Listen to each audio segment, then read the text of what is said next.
Hi there everyone, and welcome to another Pokemon Ultramoon Wi-Fi battle.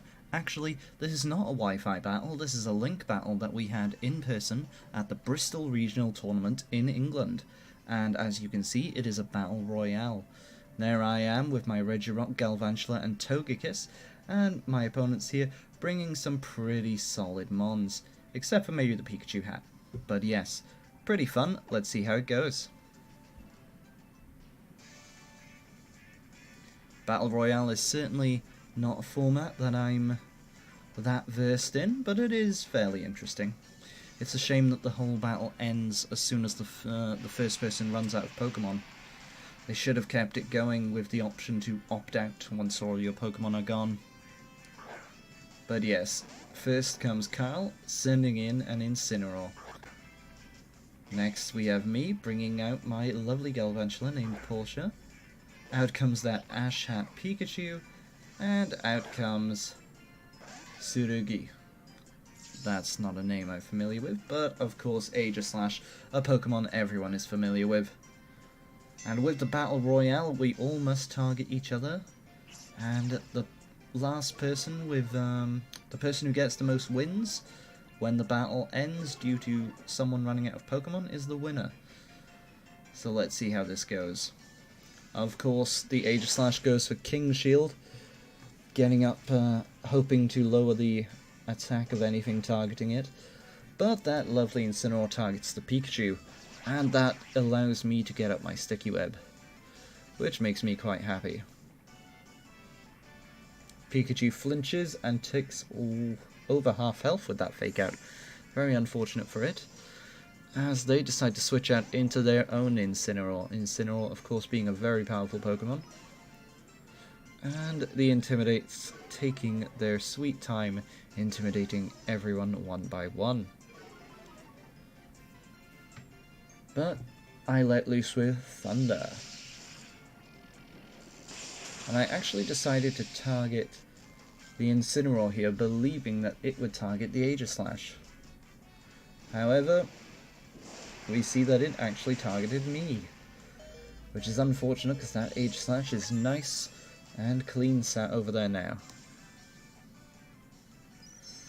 We actually see a Z move, Normalium Z, which is quite surprising. I believe one of the rules of this battle format was we're not allowed to use any offensive Z moves. It was a unique rule set and quite interesting. So yes, Aegislash is nice and protected behind a substitute now, and it can King Shield all it likes as well. As one of our opponents switches into the Landorus, of course, putting us in for another round of Intimidates. Luckily, I don't have a physical attacker, as yes, we do see that King Shield come out from the Aegislash. And what is the Incineroar going to do? Yep, goes for that fake out and decides to finish me off on my 1 HP. Gaining the first kill of the battle. But this allows me to bring in my lovely doubly Regirock. And of course I'm going to want to set up. So the Earthquake, getting reduced damage from the amount of people on the field here, only does less than half to my lovely Regirock, but does break the thingy substitute on the Aegislash. Activates my Weakness Policy, which is fantastic, while I go for a Rock Polish, meaning I'm the fastest thing on the field and I'm able to hit the hardest. But now Aegislash decides it's time to go for the kill, and luckily for me targets that lovely Landorus, doing hefty damage, as out comes that Flare Blitz and does finish off the Aegislash, which is excellent, something I was quite worried about. So Aegislash goes down and gains that person another kill. And with the Flare Blitz recoil taking its health down far enough, it's able to eat its 50% berry.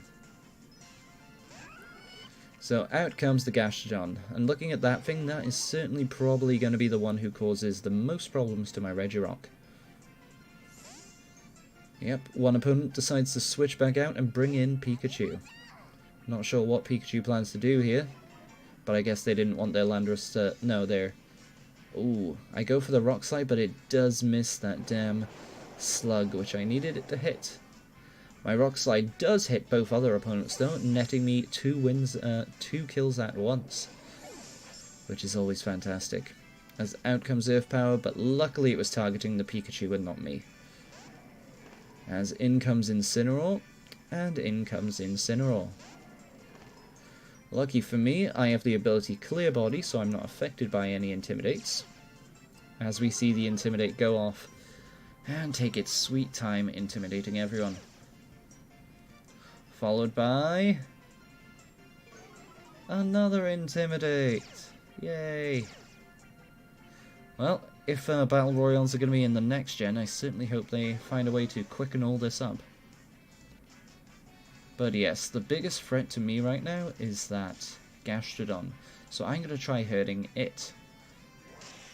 I go for the Drain Punch, doing nice 60% damage, maybe 58% damage, and restoring my HP in the process.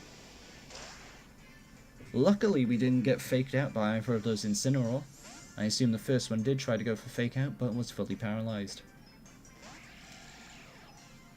And in comes Kapuriki, or Tapu Koko, setting up the electric terrain, so getting rid of our lovely terrain, lovely field of battle here. But yes, out comes that Earth Power, which does a hefty chunk of damage. If I had not gone for the Drain Punch there, I would have gone down now. Here I make a big mistake. Me thinking, oh, Rock, Stab, let's go for the most damage we can. But, stupid me, I should have gone for Earthquake. It would have been neutral against the Gastrodon, possibly taking it out, and definitely taking out both of these Tapu Kokos. Very unfortunate for me. But oh well. As out comes the Volt Switch, luckily into the opposing Tapu Koko, or the Ditto, and I'm able to sit here nice and clean. But is that damn Slug gonna finish me off with an Earthquake? But we have to sit through another round of Intimidates before we can find out. And of course, no intimidating Regirock. But finally, yes, we see the Earthquake come out and finish off my precious Regirock. So unfortunate, if only I'd have gone for Earthquake. Definitely a big mistake on my part. But this allows me to bring in Togekiss.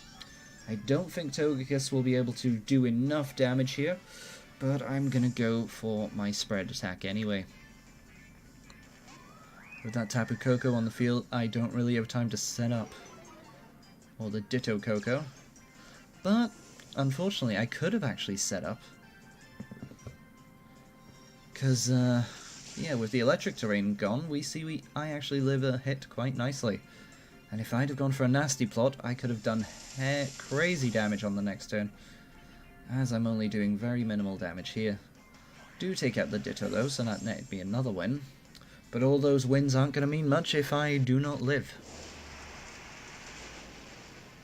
Flare Blitz goes into Tapu Fini, doing decent damage to be fair.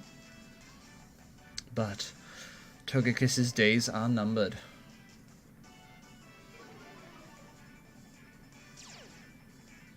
And we sit through another round of Intimidates.